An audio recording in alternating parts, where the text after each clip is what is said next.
engkau dekat, penuh kasih sayang, takkan pernah. Sabar dalam Islam itu tidak ada batasnya. Saya ingin katakan ada sebuah kisah. Suatu ketika Rasulullah ini bertamu ke kediaman sahabatnya Abu Bakar As-Siddiq.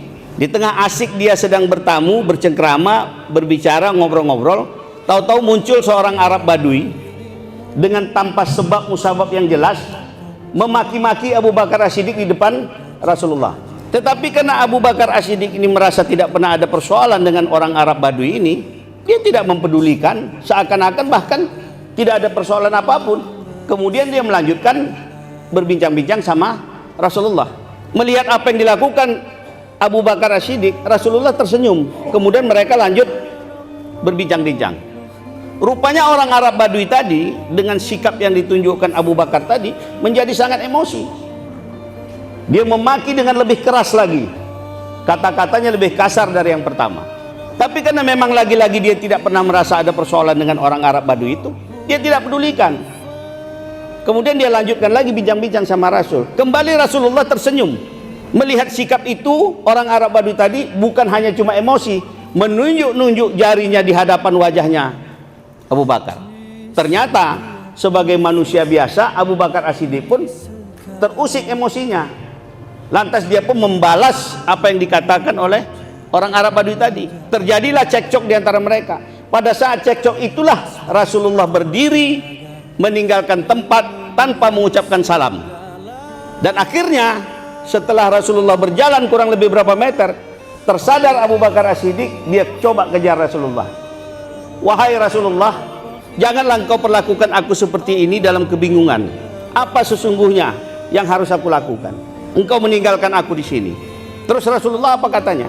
Dia katakan, wahai Abu Bakar, tahukah engkau, ketika tadi pertama sekali engkau dimaki oleh orang Arab Badui tadi, aku melihat kesabaranmu sangat luar biasa, tetapi engkau tidak terusik sedikit pun. Dan pada saat itu aku lihat ribuan malaikat turun datang mendoakanmu. Makanya aku tersenyum. Lalu yang kedua, begitu orang Arab Badui tadi memakimu dengan lebih keras, aku juga melihat bertambah jumlah malaikat yang datang mendoakanmu. Tetapi untuk yang ketiga kali, ketika kesabaranmu terusik dan terganggu, aku melihat para malaikat tadi yang mendoakan satu persatu meninggalkanmu. Datanglah iblis dengan senyum kemenangan.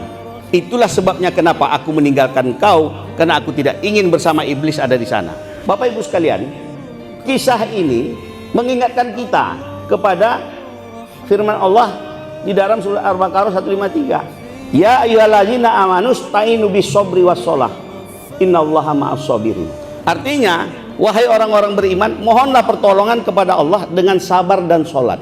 Jadi ketika kita minta pertolongan kepada Allah itu kuncinya dua, sabar, sholat.